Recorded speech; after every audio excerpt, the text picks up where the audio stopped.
October 2021 full moon. When is the full moon in October 2021? Orionids Meteor shower 2021. Full fall, winter night sky schedule. Mark your calendars, the fall and winter night skies have some spectacular shows in store.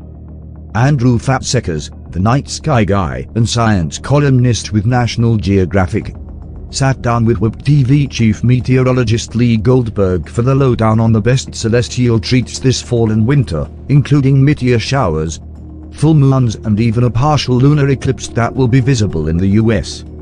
He also pointed how to see the planets and spot major constellations.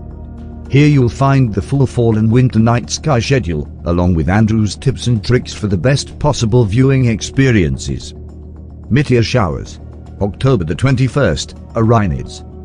November the 4th to 5, South Taurids. November the 11th to 12th, North Taurids. November the 17th, Leonids. December the 13th to 14, Geminids. December the 22nd, Ursides. January the 3rd to 5, Quadrantids. Meteor showers experienced on Earth are actually sand grain-sized particles shed from comets, Fatsekers said. Each year, Earth slams into the particles like clockwork, creating these annual celestial shows. Those individual little streaks of light that you see during a meteor shower, it's a tiny thing that's burning up in the upper atmosphere. We're talking about 60 to 80 miles above our heads all the action is happening, he said. Coming up the night of October the 21st to 22 is the Orionids, which have to contend with light from the recent Hunter's moon.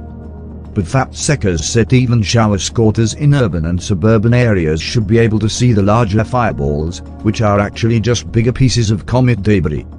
Fireballs can range in size from that of a golf ball to a living room sofa, Fatsekers said, and are much more likely to be visible on nights when showers peak. Fireballs can be so bright that they can create shadows on the ground. They can appear as if they're on fire with a smoke trail, he said. Sometimes, rarely, they even are associated with sonic booms. The Leonids, on the night of November the 17th to 18, are known for big, bright streaks of light, but this year, they also compete with the bright gibbous moon. About 10 to 20 shooting stars per hour are usually visible. The skies have a pre-Christmas spectacular in store. The Geminids, the granddaddy of meteor showers, will produce about 50 to 80 shooting stars per hour on the night of December the 13th to 14. And finally, Fatsekers said the New Year's quadrantids never fail. With a new moon the night before the showers peak on January the 3rd, stargazers should have a clear view of the quadrantids 60 to 120 shooting stars per hour. Each meteor shower gets its name from the constellation it appears to radiate from, giving viewers a sense of where to look in the sky. For example, the Orionids appear to originate from the constellation Orion, and the Geminids look like they're streaming out of Gemini. Full moons and partial lunar eclipse. October the 20th, Hunter's moon. November the 19th, Beaver moon, paired with the partial lunar eclipse. December the 18th, cold moon. January the 17th, wolf moon. February the 16th, snow moon.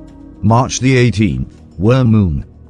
Folks in North America should hope for clear skies on November the 19th. The partial eclipse of the full beaver moon will be visible in the early morning hours.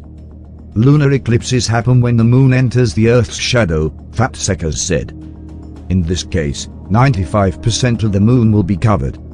This is when the moon turns that eerie orange-red color. All the sunsets and sunrises around the Earth are being imparted at the same time as the thin veneer of our atmosphere funnels that light onto the surface of the moon, he said. The fall and winter months don't have any supermoons in store.